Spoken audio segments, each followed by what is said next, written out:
নমস্কার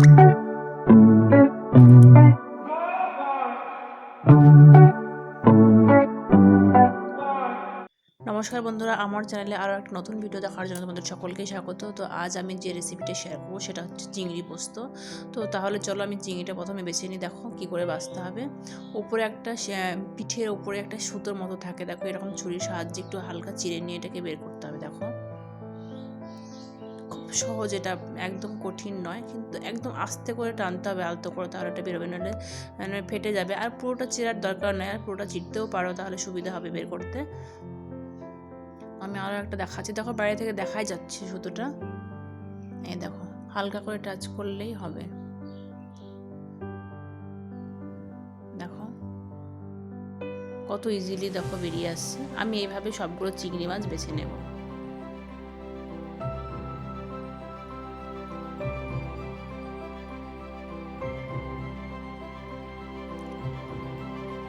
দেখো আমি সবগুলো চিংড়ি মাছ এখানে বেছে ধুয়ে নিয়েছি। আমি এগুলো এখন নুন হলুদ দিয়ে ম্যারিনেট করে নেব।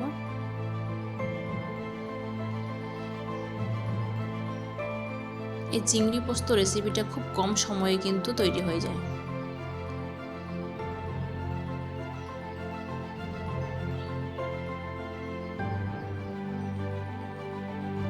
আমার দেখো ম্যারিনেট করা হয়ে গেছে। আমি এদিকে কড়াই বসিয়ে দিয়েছি, সর্ষের তেল দিয়ে দিয়েছি, তেলটা আমার গরমও হয়ে গেছে। এটা ভালো করে খুন্তি দিয়ে নেড়ে আমি চার সাইডটা তেলটা লাগিয়ে দিচ্ছি। এবার আমি এটাকে মিডিয়াম ফ্লেমে কিন্তু চিংড়ি মাছটা ভেজে তুলে নেব। আর চিংড়ি মাছ খুব ভাজার দরকার নেই। দেখো চিংড়ি মাছটা কিন্তু দারুণ, খুব ভালো লাগে আমার। দেখো দেওয়ার সাথে সাথে কি সুন্দর একটা লালচে ভাব হয়ে যায়।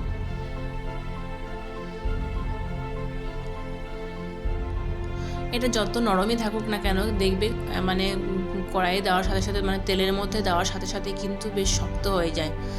তো ওইটা ভাজতে দিয়ে দিলাম। এদিকে দেখো আমি এখানে 7-8টা কাজু নিয়েছি আর 2 চামচ মতো পোস্ত নিয়েছি। তো এটা আমি এখন পেস্ট করে নেব।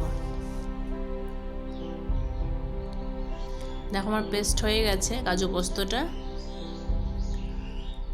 আর এদিকে আমি একটা টমেটো নিয়েছি আর একটা বড় সাইজের পেঁয়াজ নিয়েছি, কুচো করে কেটে নিয়েছি, আর কয়েক কোয়া রসুন নিয়েছি আর লঙ্কা নিয়েছি। তো আমি টমেটো, পেঁয়াজ আর রসুন আমি একসাথে এখানে পেস্ট করে নেব। আর লঙ্কাটা আমি দুটো দিচ্ছি, তো তোমরা যে যেরকম ঝাল খাও সেরকম দেবে। আর চিংড়ি মাছটা একটু মিষ্টি মিষ্টি খেতে অবশ্য ভালো লাগে। তো এটা আমি একটু পেস্ট করে নিচ্ছি জলটা অ্যাড করে। দেখো আমার পেস্ট করা হয়ে গেছে। দেখো আমার চিংড়ি মাছটা কিন্তু ভাজা হয়ে গেছে। আমি এখন এটা নামিয়ে নেব। এটা খুব ভাজার দরকার নেই।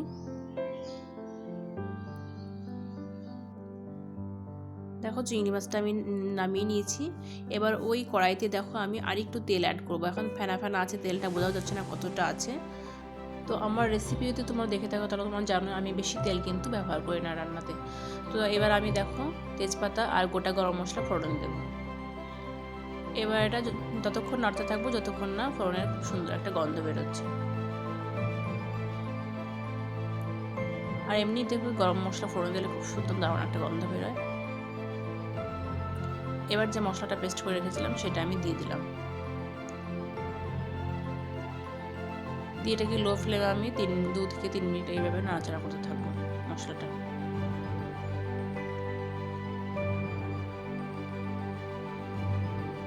মশলার কাঁচা গন্ধটা যেন না থাকে, এটা কন্টিনিউ এইভাবে নাড়াচাড়া করতে হবে।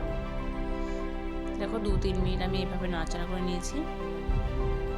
আমি কিন্তু কোনো গুঁড়ো মশলা এখনো অ্যাড করিনি। এখন আমি সব গুঁড়ো মশলাগুলো অ্যাড করব। দিয়ে দিচ্ছি হলুদ গুঁড়ো, এবার দেবো জিরে গুঁড়ো, দিচ্ছি কালারের জন্য কাশ্মীরি লঙ্কা গুঁড়ো, পরিমাণ মতো নুন দিয়ে দিলাম, আর দিয়ে দিচ্ছি চিনি।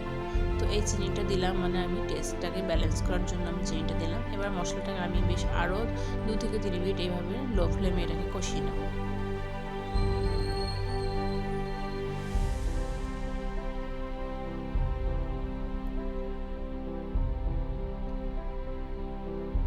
একটু হালকা আমি জলটা অ্যাড করে দিলাম। জলটা কিন্তু অবশ্যই গরম জল দিয়ে ভালো করে মশলাটাকে আমি এবার কষাবো।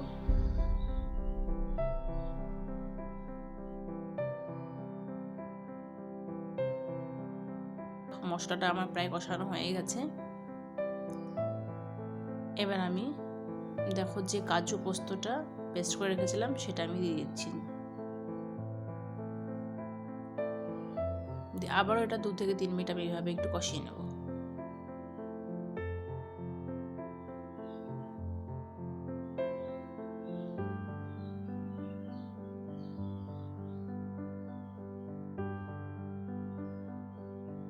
দেখো আমার কষানো হয়ে গেছে। আমি এখন জল অ্যাড করবো। জলটা কিন্তু খুব বেশি দিচ্ছি না, পরিমাণে অল্পই দিচ্ছি। জলটা কিন্তু অবশ্যই হালকা গরম জল হবে। এবার এটা মিশিয়ে নেওয়ার পরে এটা 2 থেকে 3 মিনিট এইভাবে আমি ফুটতে দেবো। দেখো আমার 3 মিনিট পরে আমি ফিরে এসেছি। এবার যে চিংড়ি মাছগুলো আছে চিংড়ি মাছগুলো দিয়ে দিলাম। চিংড়ি মাছ দেওয়ার পরে আবার আমি এটা মিডিয়াম ফ্লেমে এটা 3 থেকে 4 মিনিট এইভাবে আমি এটা রান্না করে নেব।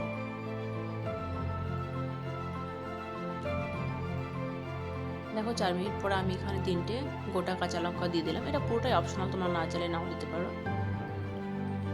যারা ঝাল খেতে একটু বেশি ভালোবাসে তারা এটা নিতেই পারে। তো এটা আমার তারপরে লঙ্কাটা দেওয়ার পর আরও 1 মিনিট পরে এবার আমি অ্যাড করছি দেখো গরম মশলাগুলো। আমার কিন্তু চিংড়ি পোস্ত একদম পুরো রেডি হয়ে গেছে। এটা খেতে অসাধারণ লাগে। এবার কিন্তু আমি এইভাবেই গ্যাসের ফ্লেমটা বন্ধ করে দেবো, কেন কি এটাকে কাজু পোস্ত আছে একদম পুরো কিন্তু গ্রেভিটা একদম টাইট হয়ে যাবে, একদম টেনে নেবে রসটা। দেখো আমি এটা তোমাদের সার্ভ করে দেখাচ্ছি।